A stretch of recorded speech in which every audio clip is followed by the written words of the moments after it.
This is WYMT Mountain News at 6.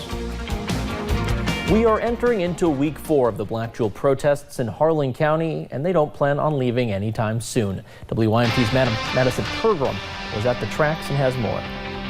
As the sun beams down in Cumberland, it's pretty extreme hot. The Black Jewel protest enters the 4th week along the railroad tracks. You know, at times we kind of just got to sit underneath tents and stuff like that and just cool down, drink some water, Gatorade. For Jeff Willig, Chris Rowe, and other miners, the heat does not distract them from their mission. It's hot, and you know we're all ready to go home, hoping to get some resolution to it. But you know our thoughts are still the same. You know we're standing for what we've earned. A mission supported by many. It's the biggest thing that keeps us going is the support from everybody, and we've received so much of it. We've got a crew come in that has been here since like day 2. Lil and Nico are part of a crew that's shown support since the start. Well, I'm just here to encourage these miners and their families to keep it up. Despite not being related to Black Jewel miners, it's still personal. I have a personal connection to this place and the people here. You know what I mean? This is my home. It's the only home I've ever known. A connection beyond just fellow community members. I just made a commitment to them that I'm going to stay here until the last one of them is here. All with the same goal in mind: be paid what they are owed. Like I said, we're taking baby steps, but we're getting to where we want to go. And provided answers after being left months in the dark. There's definitely light. In Harlan County, Madison Pergram, WYMT Mountain News. Black Jewel miners say they still plan on staying at the tracks for however long it takes to get what they deserve. Meanwhile, it looks like the Harlan County school system might have to refund Black Jewel $73,000. The Herald Leader reports Revelation Energy, which is under Black Jewel's umbrella, overpaid a utility tax. Despite being behind on other taxes that should have went to the school system, the state is asking district officials to refund the $73,000. And the Mountain Arts Center in Prestonsburg is hosting a benefit concert this Sunday. All the proceeds will go to Black Jewel miners and their families. 6 bands and artists will be there, including Nick Jamerson and Waylon Nelson. Joe Campbell with the MAC says officials there just want to help. We thought it was time to reach out and try to help these miners and their families. It's a tough situation. Nobody wants to go through, I'm sure. So we're here for music, and we want to try to help with a nice concert. Tickets are $15. Music will begin at 4 p.m. We will be live streaming the concert on our website and on our second channel, Heroes and Icons.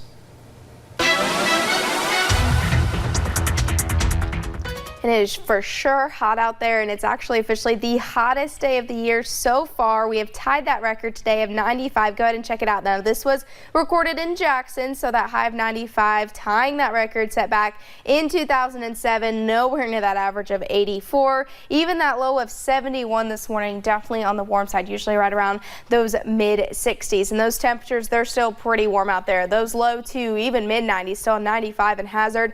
79 in Harlan, though, a little bit of a cooler spot where you've seen a little bit of those showers stay. Definitely on the lucky side, but I'm sure it's feeling pretty muggy out there after those moved through. Feeling like those low to mid-90s for a lot of us, even feeling like those 100s if you're looking up into parts of Ashland. There's those isolated rain chances we've been dealing with kind of on and off throughout the day. And as we scan the skies now, you can see a very stray chance over into parts of Harlan County, starting to move into parts of Virginia. But other than that, we're starting to look on the drier side as we head into the rest of those evening hours. Now, those rain chances are going to increase, but that also means those temperatures are going to start to decrease. So we still have one more day in the 90s before we start to see a cool down, maybe even those lower 80s by the end of the work week. I'll have a look at that forecast coming up in just a little bit. All right, thanks, Paige. Well, we are hearing more about what happened in the hours after a pipeline exploded in Lincoln County. 1 person was killed and 5 homes were destroyed when the Enbridge-owned gas transmission line ruptured and exploded. WYMT's Phil Pendleton has listened to some of the lengthy and involved recordings and has more. That's affirmative. Whole Junction City's lit up. Dozens of first responders flooded the area along 127 in the early morning hours of August 1st. And for a while, it appeared this could have been a mass casualty situation. I want you to go ahead and contact the coroner's office, have them go ahead and respond to a staging area on 127 for this incident. Just 1 person died in the fire, but 5 homes were destroyed, and people said they could see the fire from more than 30 miles away. Police focus their efforts on finding people. Both residents that was not accounted for is now accounted for, and they are 10-4 behind the dollar store in Moreland. The 911 Center also released a 41-page CAD report, which is a line-by-line detail of all of the emergency response. It mentions the sheriff's deputy that rescued several people. LSO 49 advised he pulled 2 elderly out of a burning structure. Dispatchers talked to everyone from the FAA asking to limit airspace to national news media asking for information. There were even calls dealing with helping animals impacted by the fire. The vet's heading out of here. He's got to go get a trailer, and then he'll be coming back. Whenever he gets back, he knows where to go. All in all, the emergency transmission traffic is more than 7 hours, recording the actions of many people. In Lincoln County, Phil Pendleton, WYMT Mountain News. The cause of the gas line explosion is still not known. It remains under investigation by the National Transportation Safety Board. And the investigation into the Greyhound Bus Crash last week in Rockcastle County continues. The crash happened last Thursday. The bus hit a flatbed truck and 17 people were sent to the hospital after the crash. Kentucky Commercial Vehicle Enforcement will be inspecting the bus driver's phone records. Some passengers claim the driver was on his phone at the time. We will check in with investigators today. So far, they don't have any new information to release. And a Whitley County man accused of murdering his girlfriend was indicted this morning by a grand jury. Police say Nicholas Rucker shot and killed Vicki Connor back in May. He was on the run for more than a month before being arrested in Corbin on July 4th. In addition to murder, Rucker is charged with fleeing from police and resisting arrest. And a disagreement between Kentucky's governor and lieutenant governor comes to a head in Frankfort. Lieutenant Governor Jenean Hampton sued the governor's office last week over the firing of 2 of her staff members. She says handling her own staff is a common courtesy. Hillary Thornton sat in as each side made their arguments in court.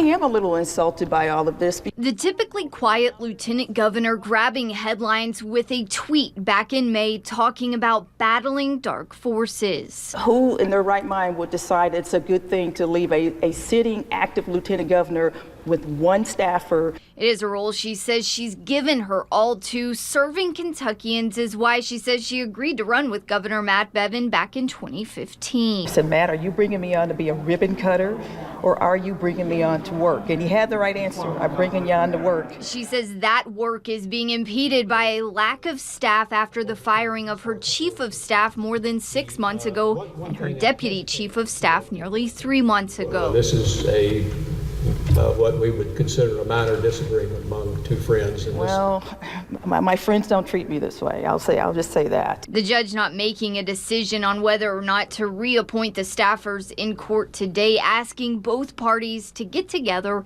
and try to resolve this all outside of court. We asked the attorneys for both sides if they think that is something that is possible. Really don't know. We'll do as the court has directed and explore whether it is. We will certainly follow the court's directive and get together and talk. I don't know what the expectations that I have are, though. Attorneys for the governor making their point several times in court that the fact is the governor is who initially appointed the 2 staffers, even giving one of them a raise. Those actions, they say, were never met with objections for being out of the governor's authority. In Frankfort, Hillary Thornton, WYMT Mountain News. Lieutenant Governor Hampton says despite all of this, she does support Governor Bevin in his re-election effort. And the newly renovated Corbin Elementary School was in full swing for their first day of school today.